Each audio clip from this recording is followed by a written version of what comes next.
It seems every term I have to have this conversation with various sections that I teach. We start off with a discussion of plagiarism, and the important things here, we'll cover the topics of what is it, what happens if you do it, and how can you avoid it. So what is plagiarism? Simply put, it's taking somebody else's ideas and presenting them as though they were your own. The idea here is that you're taking their concepts, their thoughts, their words, their phrases, their expressions, and presenting it as though you were the one who authored them. And that's essentially intellectual theft. So individuals should be given credit for the ideas that they come up with, their creative process, their thoughts, their work, their writing. And if you use their ideas, you need to give them credit. That's the point of citations and references inside of a scholarly article. So if you review the APA manual, a 7th edition on page 254, you'll take a look at a precise definition of plagiarism. It is the act of presenting the words, ideas, or images of another as your own. It denies authors or creators of content the credit they are due. So the key part here to understand is it's not just the specific words that are used.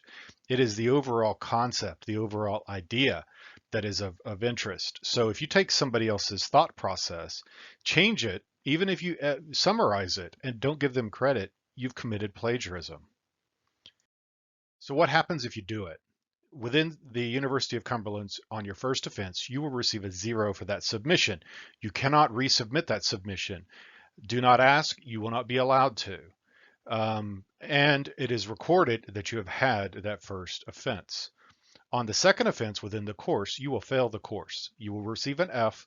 You will not have the opportunity to redo the papers. It is final. On the second offense, you will fail the course. Understand that. On your third offense, if you were to do it after, either if you've done it in a previous course and failed that course, or if you take another course after this course and commit plagiarism there again, you will be removed from the university. You will be removed from this program, and it will go onto your transcript. So how do you avoid it? It's really pretty straightforward. First of all, cite all the sources you use. If you include the source where the material is coming from, even if you fail to paraphrase it accurately, you're still not exactly committing plagiarism. The intent isn't there.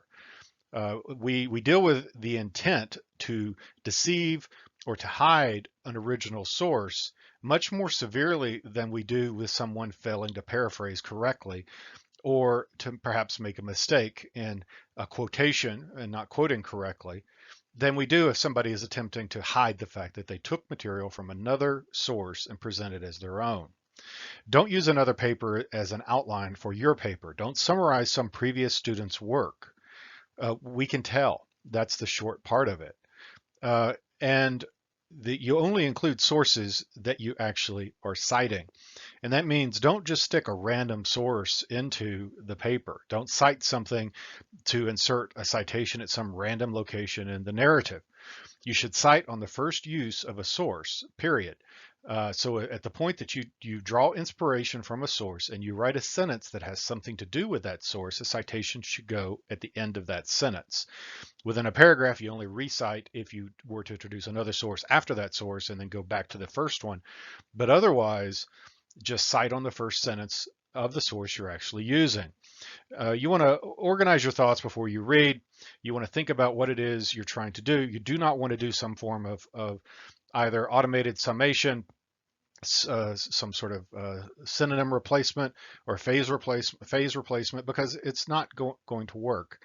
Anytime somebody were to go through and just do some sort of machine generated summarization or to do synonym replacement, then it's really clear where the source was originally. You want to paraphrase the work that you are citing and state it in your own words. We want to hear what you have to say about it. Don't quote without using APA quotation, so don't copy paste into your document. And if you were to do that, then ensure that you put quotations around it and cite it per APA guidelines. And don't self-plagiarize, which is when you take work that you've previously submitted in another course and resubmit it in this course. Most of the time it doesn't work anyway because the material is unique. Whenever you're asked to do something like your practical connection assignment, which we will discuss later, The topic of that is how this course relates to your job, your work, not how some other course relates to it, not how somebody else's job relates to this course. It's how your course, this course relates to your life, your work, your potential job. Oftentimes there's confusion around a safe assign and safe assign scores and saying that, well, I got my safe assign score low enough so it shouldn't count. And in fact, I've actually heard instructors talk about safe assign scores and thresholds. Safe assign is simply a tool. It's a tool for detecting plagiarism. It is not the determination of plagiarism. That's me, your instructor. And if the point that you were to have in a second offense, it's going to be the department chair and then potentially somebody else outside of the department. So don't say, well, Safe Assign said it was only 25, so it's not plagiarism. Plagiarism is any time that you take somebody else's work and present it as your own. If a score is overly high and you have access to see what that score is, don't just paraphrase or don't just do synonym replacement until the score gets low enough. Instead, you need to take a good look at why that score was high because you shouldn't be copying anything in directly. You should be paraphrasing as you write, and you should not be reusing somebody else's words or ideas. Um, and so don't try to tune your paper to get past some sort of plagiarism detection. That's not the point. The point is you should be writing your stuff so that we can hear your words, your thoughts, your opinions, so to speak, of the material that you've read. So your interpretation of it. That's the whole point. So in summary, if you want to avoid plagiarism, which I really think you want to do it, cite every source that you use. List only the sources that you actually cite. Don't change words to try to get around plagiarism detection software because it really is hard to read when you do that, and it's very clear that that's been done. And it also is intent is present. At the point you're doing that, it's signaling you are attempting to do something knowingly and willingly that you should not be doing. Don't do it. So if you do quote a source, which you shouldn't be doing very often anyway, but if you do, ensure that you do it correctly. Follow the APA guidelines.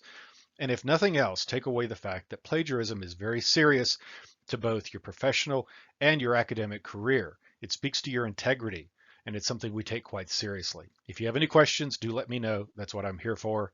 Stay safe. I'll speak with you later.